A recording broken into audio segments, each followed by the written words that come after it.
మిథున రాశి వారికి సంతానం వల్ల అనుకూలతలు, కర్కాటక రాశి వారికి వ్యాపార మూలకంగా లాభాలు, మకర రాశి వారికి ఎంత ధనం వచ్చినను ఖర్చులు పెరిగే అవకాశం ఉందన్నమాట. మీనరాశి వారి మిత్రులతో బంధువులతోటి విభేదాలు ఉంటాయి.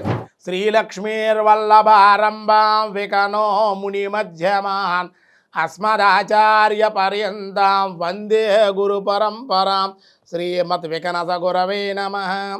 భక్తివన్న ప్రేక్షకులకు శుభోదయం.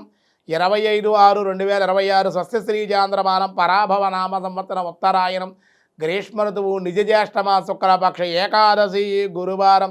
ఏకాదశి రాత్రి 9:15 వరకు, స్వాతి నక్షత్రం సాయంత్రం 6:18 వర్జన్ రాత్రి 12:23 2:07 వరకు, అలాగే దుర్ముహూర్తం ఉదయం 9:52 10:44 వరకు, మళ్ళీ మధ్యాహ్నం 3:05 3:57 వరకు, సూర్యోదయం 5:30 సూర్యాస్తమయం 6:34, అమృత గడియల ఉదయం 8:54 10:36 వరకు, రాహుకాలం మధ్యాహ్నం 1:30 3 వరకు రాహుకాలం, శుభ సమయం ఉదయం 6 గంటల నుండి 7 గంటల వరకు శుభకాలం, మధ్యాహ్నం 3:50 నుండి 4:10 వరకు శుభకాలం, శివయోగం మధ్యాహ్నం 1:21, వని ఉదయం 8:45, భద్రకరణం రాత్రి 9:17.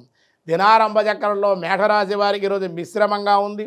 దేవాలయ దర్శనాలు అయితే చేస్తారు. దానివల్ల కొన్ని పనులు ఆగిపోయిన పనులు ఏమన్నా ఉంటే భగవద్ ఆరాధన దర్శనం వల్ల కొన్ని పనులు పూర్తవుతాయి. లేదా ఈరోజు విఘ్నాలు కలిగే అవకాశం ఉంది.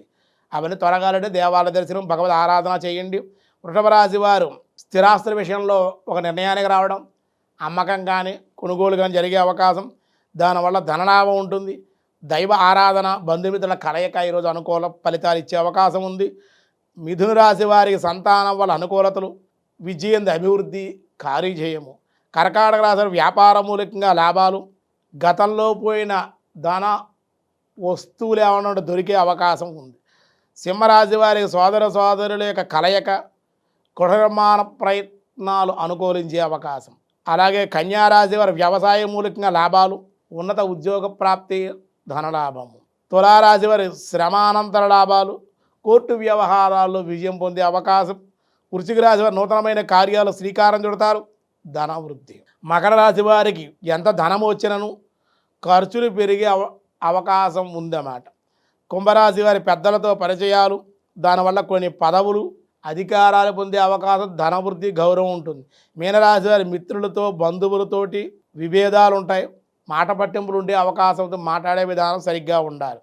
ఈరోజు ఏకాదశి కాబట్టి, విశేషమైన ఏకాదశి కాబట్టి ఏకాదశి ఉపవాసం చేయండి. ఈరోజు చక్కగా శ్రీమన్నారాయణ దర్శనము, స్మరణ, భగవద్ ఆరాధన ఈ కార్యక్రమాలు చేయడం వల్ల ఏకాదశి ఉపవాసం చేయడం అన్ని విధాలుగా మీకు మంచి శక్తిని, ఆధ్యాత్మికమైనటువంటి భక్తిని, శక్తిని, ఆరోగ్యాన్ని ఇస్తుందన్నమాట. స్వామి యొక్క అనుగ్రహం కూడా పొందగలుగుతారు. ప్రతి ఒక్కరు ఈరోజు ఏకాదశి ఉపవాసాన్ని ఆచరించి తరించండి. ఏకాదశి గురువారం కాబట్టి అన్ని కార్యాలకి ఈరోజు అనుకో